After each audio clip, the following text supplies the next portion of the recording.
On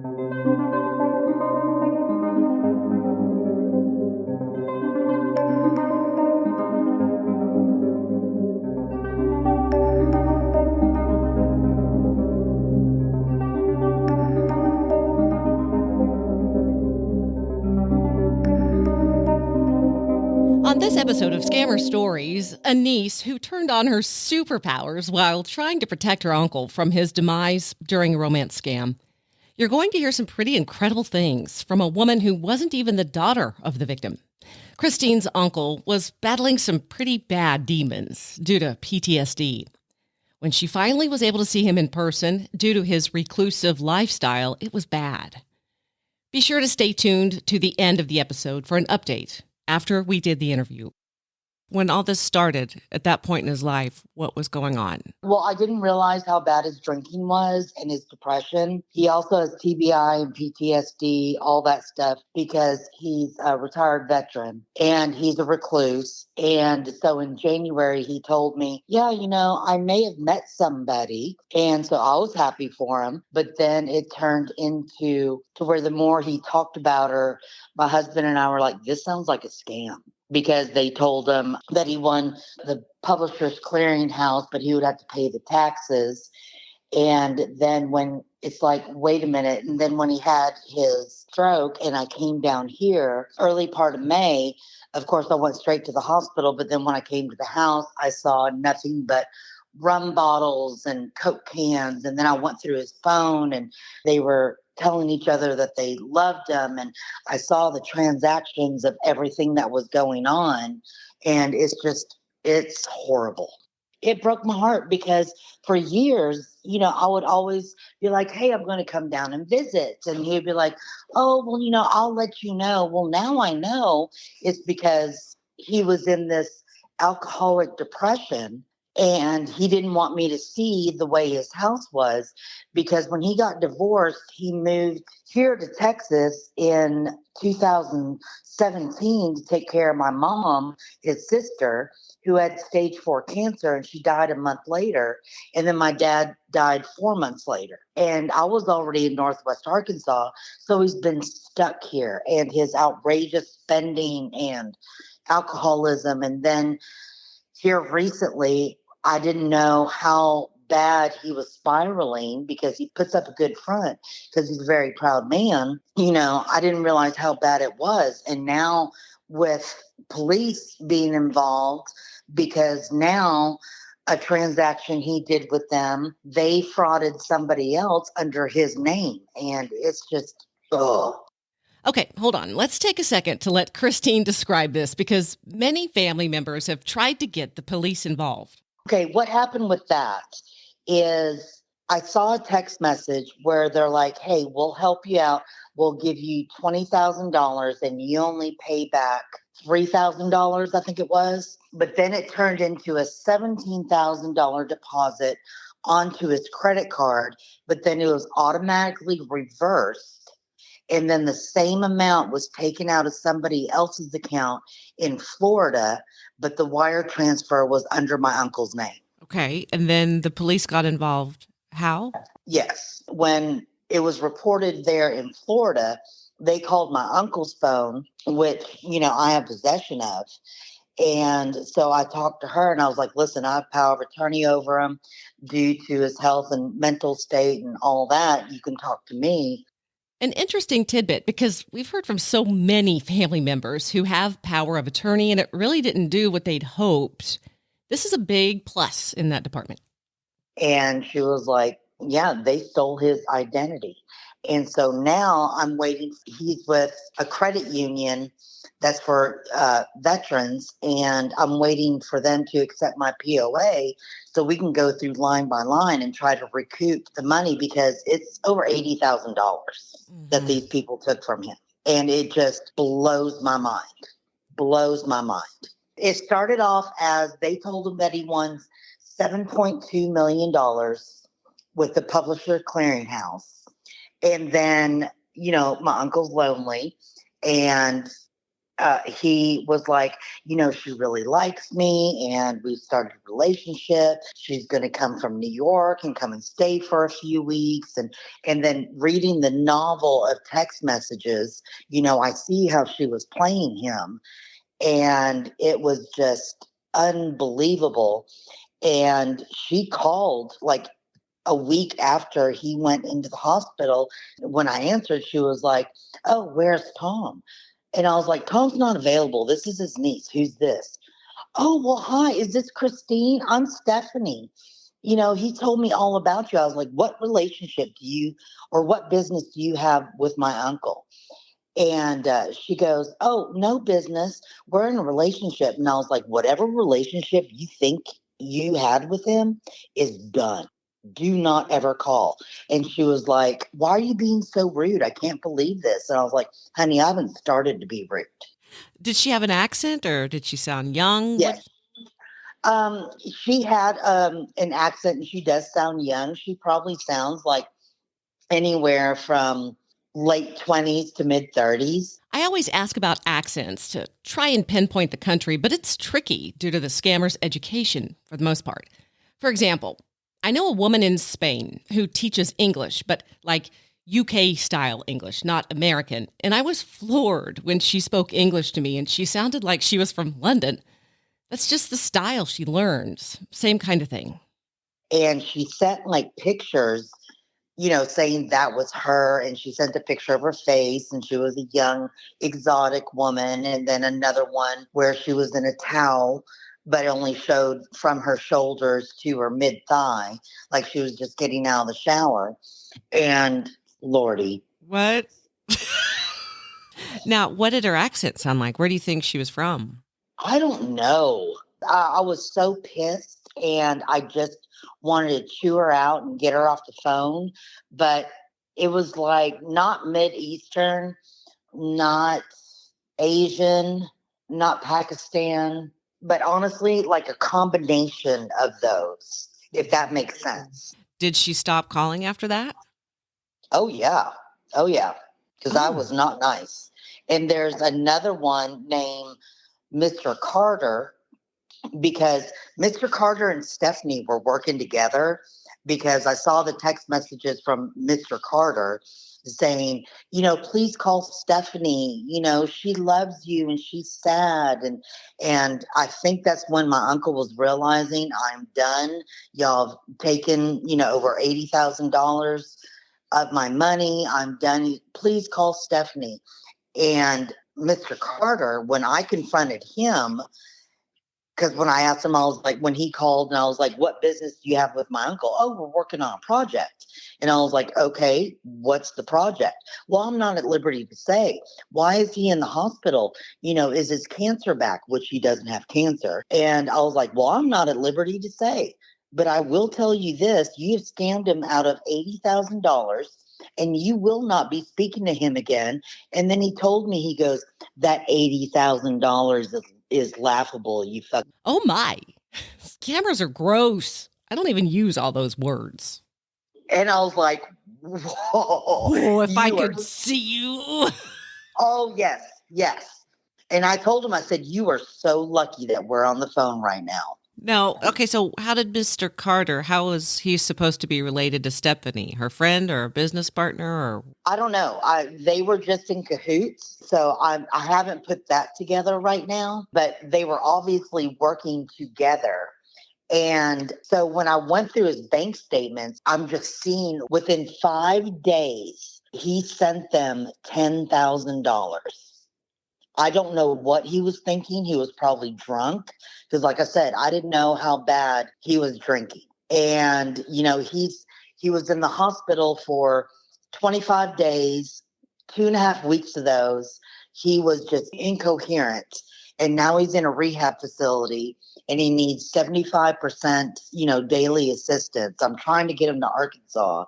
But now, a detective is calling me from Florida saying that they scammed under his name. And I was like, my uncle's one of the most honorable and honest men that you will ever meet. And I'm his last living relative. I'm here in Texas now trying to make odds and ends of all this stuff. While I'm doing this, 7 tornadoes ripped through my neighborhood in northwest Arkansas. So it's like, oh, let's just put something else on my plate. Great. Yeah. Let's just do that. So now that he was in the hospital and in rehab and he can't drink and his mind was a little clearer, what was his reaction? I told him, I was like, hey, they took you for over $80,000. He goes, yeah, I learned my lesson. But he still goes in and out. And then I saw him yesterday and I was like, hey, I got a call from a detective and they scammed money from somebody else under your name. He goes, oh, geez. I was like, Tom, this is bad. This is like really, really bad. I was like, what were you thinking? He goes, I was lonely and I wanted, to have sex with her. And I was like, okay, that's honest. I Mm-hmm. get it. Christine said he was honest. I can respect that. That's honest. I'm not here to shame you. Yeah. But you are a smart man. You couldn't have been that lonely, especially because my husband and I up in Northwest Arkansas, we've been trying to get him to move up here or up there for 2 years. And he even went as far as to, have me go and look at houses, but he never pulled the trigger. Now I know why, because he was so deep into his depression and his drinking. And so here's this exotic woman that is tickling his fancy mentally. And so he was wrapped up in that. So what are police going to do? I sent them the screenshots of what I found on his phone. They have my uncle's bank records because they're zoning in on that $17,000. But she was like, I'm seeing all these other wire transfers just over and over and over. And I was like, yeah, they got him good. And so I don't have an answer right now what they're going to do because they're only focusing on the $17,000. Yeah, that's irritating. Okay. Because police will take identity theft seriously, but romance scams, they don't take seriously. They just think, oh, you gave your money away, so we're not going to investigate. Yeah, it's like, oh, so sad. You should have been smarter. But when it's a lonely older man, well, he's only 66. He's still young. Okay. But he's a decorated retired Marine, a sensei. And he's had such a decorated life. He was 3 miles from the front line of the Gulf War and, a sniper and all this stuff. He's lived an exciting life. And I feel like that he has been failed. But at the same time, I think well, that's a horrible way to say it. He's so proud that he didn't want to let anybody know how bad he was struggling because he fooled me and my husband also. But when he started talking about this Stephanie girl back in July, like I said, my husband and I, we'd be like, ooh, I think he's getting scammed, and then he stopped talking about her for a while and then he would bring her up and I'd be like, Tom, are you sure that this is legit? And he goes, oh yeah, she's going to be here in 2 weeks and we're going to spend like 2 weeks together and, here at the house. But girl, if I could show you the pictures, because when I drove from Arkansas down here, of course I went straight to the hospital and then I came to his house. Those pictures are horrendous.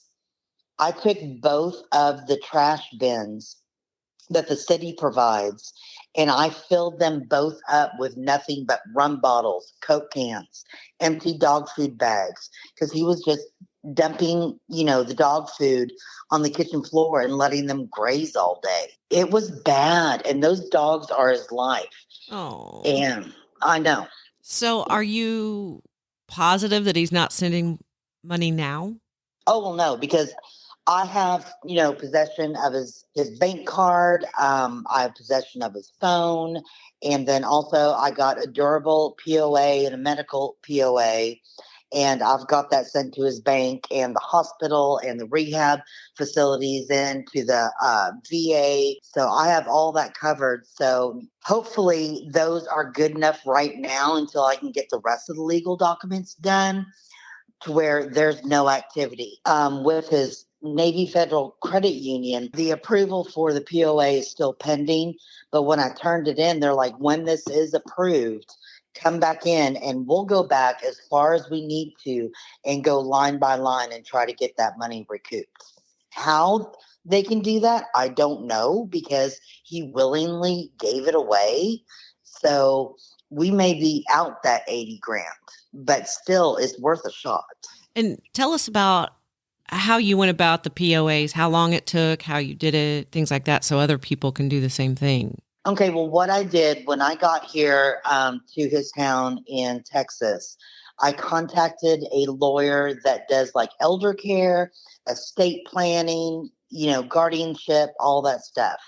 And it took like less than 48 hours. They drew up the paperwork. And then what I did is when you have a medical POA, you have to have two witnesses and a notary. For the durable, that's where you can send it, any place else. You don't need a witness. You just need to have him sign. He happened to be lucid that day. And I explained to him, I was like, hey, here's what I'm doing. And I repeated it like 3 times. And I had a staff member, at the hospital just so they could witness what I was saying to him besides my witnesses that were going to sign, that he was understanding what I was doing. I said, for this, I can help you with your medical care. I said, and then I can help you with your financial, because while I'm here, I've got to pay your bills. And I can't do that unless I have this POA. And he understood and he signed it. But like I said, the most important thing is with medical, you have to have the two witnesses. With the durable, do not go with just a normal POA. Do a durable POA, because that blankets everything outside of medical. And how much did that cost to hire the attorney and everything? Because a lot of people are going to be scared of the cost too. Here in Conroe, Texas, where he is, it cost me $350, but it's worth it. Oh, yeah, definitely. It is worth it, because then you've got, that little bit of hold to where you can walk in and say, hey, I got a POA and this is what I'm doing. And you're going to be speaking to me because he's incapacitated right now. And so you're going to be speaking with me about everything. And that was kind of like the same thing with the detective that called from Florida. When I explained, I was like, I have power of attorney over him. You can talk to me. She started talking to me instantly, because a lot of people will be like, no, I got to talk to them. No, I have the POA. Give me your email address. I'll send it to you right now, and you're going to speak to me. I got to say, you're a wonderful niece. So you've taken on a lot here. Well, I love him. I mean, he's my uncle and he's also my godfather, and I just want to respect, with everything that he's done and all the assets that he's accumulated. I'm not here for a penny, because yes, I am his last living relative, but I'm not doing this to where it's like, oh, I got to protect his funds, his retirement and his IRA, because that's going to come to me. No, what happened to him was bad. And I'm trying to reconcile as much as I can, because I don't know the outcome of his care. And so I'm working with the VA to try to get him to the VA in Arkansas to where he can be close with us and try to have assets, even though I still have to control them, but still have the assets, because I don't know if there's going to be unexpected medical bills, because I'm going to have to sell his house, and sell his car. Possibly. I don't know about that, because that's still not knowing what his care is, because I don't want to rip him of his dignity, but these people did. And I'm just trying to rectify it as much as I can. What's the update on his health? Where does it stand right now? They're suspecting they're going to be doing more tests, but it looks like the onset of alcoholic dementia, short-term memory, because he'll forget that we've had this conversation like already 3 times this week. And he's adamant about having his phone. And I told him no, because you're not undoing everything I've already done. But like I said, he needs 75% assistance daily assistance. His blood pressure keeps dropping. His sodium levels are high. He had the stroke, the massive brain bleed, because I couldn't get a hold of him for a week. And so now, looking at his bank statements, when I finally did the welfare call from Arkansas to down here in Texas, and they found him laying in the middle of the kitchen with all the rum bottles and the Coke cans and dog food bags and all that. We're suspecting that he was laying there for 6 days. Oh my And God. yes. And so now there's just so much confusion, and this has been going on since May 2nd. And Wow. unfortunately, it seems like that he's drank himself out of independence. Now, I'm hopeful, that it will change, but he's so weak because every time they do get him to stand up, his blood pressure drops and he gets lightheaded and they have to lay him down. But where he's at right now, they're, intense therapy services. He gets 3 hours a day. But because he only had Part A Medicare, he's only allowed to stay there X amount of days. And so then I contacted the VA with social services. I was like, hey, I need to get his VA benefits activated. And they're like, okay, well, he has to see a doctor before we can do that. And the soonest one I could get was July 15th. So what I did is I just called every single day at seeing if there was a cancellation. Well, lo and behold, when I called Monday of this week, they're like, hey, we got one for this Friday, which was yesterday, the 7th. And so, I told him, I was like, he's not mobile. We got to do it virtual. And so we logged on and we sat on there for 45 minutes. No one ever came on. And then it just disconnected. The doctor called me later on that night. And she was like, I'm so sorry. We were backlogged an hour and a half, and I apologize. What's going on? So I told her everything that I've just told you, I told her. And I was like, I've got to get him to see a doctor so we can activate his VA benefits, because they're saying we can't do anything until he sees a doctor. And she goes, what's your ultimate goal? I was like, he said he wants to be in a VA hospital in Arkansas. I said, there's a VA hospital 25 minutes from my house. And so that way I can still see him every single day. So she's going to go ahead, and Monday, because it was like 6:30 at night.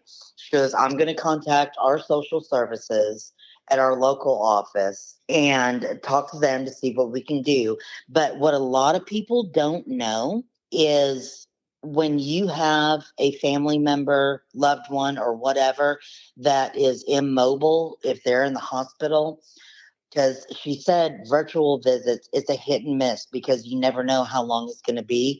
They have mobile VA doctors that will go to somebody.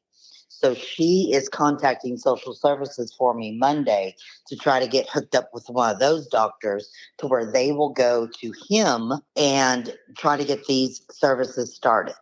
Sounds like you have two full-time jobs. I am a foster care social worker with the Arkansas Department of Children and Family Services. Okay. So you do have a full-time job.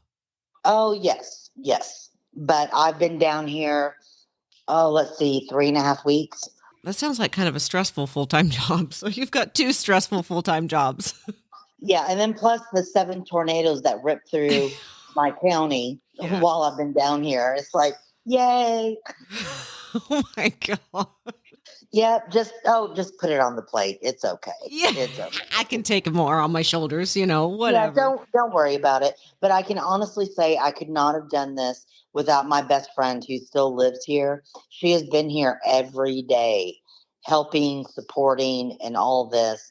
But my whole main thing is just pay attention to your elders. I know that they can, seem bothersome, and it's like, oh my God, calling again. There's a reason why they're calling. Answer them. Answer them, because they're going to be so susceptible to these strangers that want to talk to them. because looking through the text messages, oh, they wined and dined them. And they're like, oh, how's your day? Did you eat lunch? What'd you have for lunch? You know, please do that. And another thing I would say is monitor their cell phones, monitor them. And how would you do that? Just take it and read through. Yeah.